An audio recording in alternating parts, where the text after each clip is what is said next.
નમસ્તે મિત્રો, સરકારી અધિકારી બનો ચેનલમાં તમારું હાર્દિક સ્વાગત છે।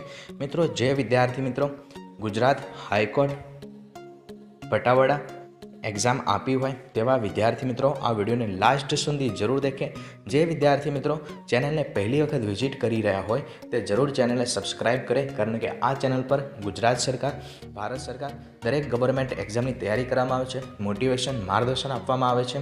અને જે વિદ્યાર્થી મિત્રોની આર્થિક સ્થિતિ નબળી હોય, 2 થી 3 વખત પરીક્ષામાં નપાસ થયા હોય તે તો જરૂર આ ચેનલ સાથે સંકળાયેલા રહે। તમને જરૂર 2019માં નોકરી પ્રાપ્ત કરવા માટે દરેક પ્રયાસ કરવામાં આવશે। તમારે સખત મહેનત કરવી પડશે। હવે મિત્રો વાત કરીએ ગુજરાત હાઈકોર્ટ પટાવાડા વર્ગ 4નું મેરિટ કેટલું રહેશે।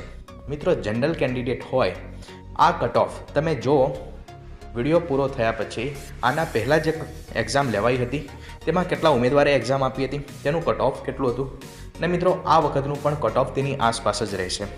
કારણ કે મિત્રો આ વખતની એક્ઝામમાં પેપર ઘણું ભારે હતું સરખામણીમાં ક્લાસ 4ની સરખામણીમાં, પરંતુ મિત્રો આ વખતે એન્જિનિયરિંગ કર્યું હોય તેવા ઉમેદવાર પણ એક્ઝામ આપે છે। બીજી વાત છે મિત્રો, હવે સરકારી નોકરી પ્રાપ્ત કરવા માટે દરેક વિદ્યાર્થી મિત્રો પ્રયાસ કરે છે, અને મિત્રો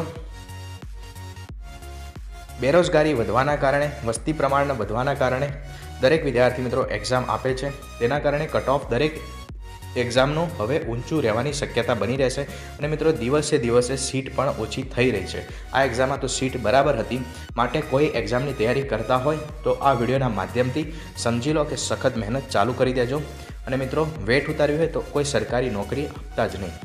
મિત્રો, જનરલ કેન્ડિડેટ માટે 85થી વધુ માર્ક્સ હોય તો તમારે સમજવું કે તમારું સિલેક્શન નિશ્ચિત છે। મિત્રો, ઓબીસી કેટેગરી હોય તો 85 અને 80ની વચ્ચે માર્ક્સ હોય તો તમારે કન્ફર્મ સમજવું કે તમારું સિલેક્શન નિશ્ચિત છે। અને મિત્રો જે ઉમેદવાર એસસીમાં છે તે ઉમેદવારને 80ની આસપાસ માર્ક હોય તો તમારું જરૂર સિલેક્શન થઈ જશે। અને મિત્રો 75ની વધારે માર્ક હોય એસટી કેટેગરી માટે તો તમારું ફાઇનલ તમારું સિલેક્શન થઈ જશે। મિત્રો તેનાથી વધારે માર્ક હોય તો કોઈ જ પ્રોબ્લેમ નહીં, તમને ખબર છે સિલેક્શન થઈ જ જશે। માટે મિત્રો જો તમારે આનાથી વધુ માર્ક હોય તો તમારે સમજી લેવું કે તમે ગુજરાત હાઈકોર્ટ વર્ગ 4ના પટાવાડા બની ગયા છો। અને જે વિદ્યાર્થી મિત્રોને હાલમાં કેટલા માર્ક થાય છે તે જરૂર કોમેન્ટ કરીને જણાવે।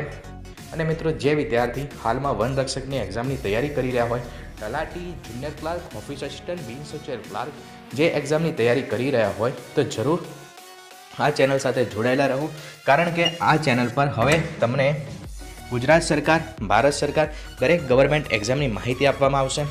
સાથે મિત્રો આ ચેનલ પર હવે ગુજરાતનો ઇતિહાસ, ગુજરાતી ભૂગોળ, ગુજરાતનો સાંસ્કૃતિક વારસો, ગુજરાતી સાહિત્ય, ભારતનો ઇતિહાસ, ભારતની ભૂગોળ, ભારતનો સાંસ્કૃતિક વારસો, વિશ્વની ભૂગોળ, વિજ્ઞાન અને ટેકનોલોજી, ભારતનું અર્થતંત્ર, ભારતનું બંધારણ, પંચાયતી રાજ યોજના, રમતગમત, કોમ્પ્યુટર, કાયદો, મનોવિજ્ઞાન, સામાજિક વિજ્ઞાન, જાહેર વહીવટ, સામાન્ય જ્ઞાન, અંગ્રેજી વ્યાકરણ। મિત્રો સૌથી વધારે ક્વેરી હોય ગુજરાતમાં તો અંગ્રેજી વ્યાકરણ, અને મિત્રો અંગ્રેજી વ્યાકરણમાં જ ઘણા ગામડાના હોય છે, કારણ કે ગામડાના ઉમેદવારની સંખ્યા હવે વધી રહી છે। તમે પણ જો ગામડાના વિદ્યાર્થી મિત્રો હોય તો કોમેન્ટ કરીને જણાવજો, જેથી કરીને તમારે પહેલાં આપણે અંગ્રેજી વિષયને પ્રાથમિકતા આપીએ। બીજો વિષય મિત્રો છે કે ગણિત।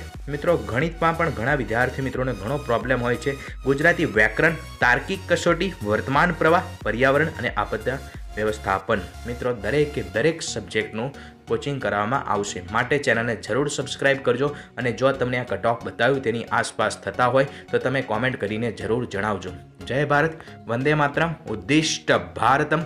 મિત્રો જે કોઈ વિદ્યાર્થી મિત્રોને ક્વેરી હોય કોમેન્ટ કરીને જરૂર જણાવજો। મિત્રો 2019માં સરકારી નોકરી પ્રાપ્ત કરવામાં કોઈ જ કચાશ છોડતા નહીં, સખત મહેનત કરજો। જય ભારત।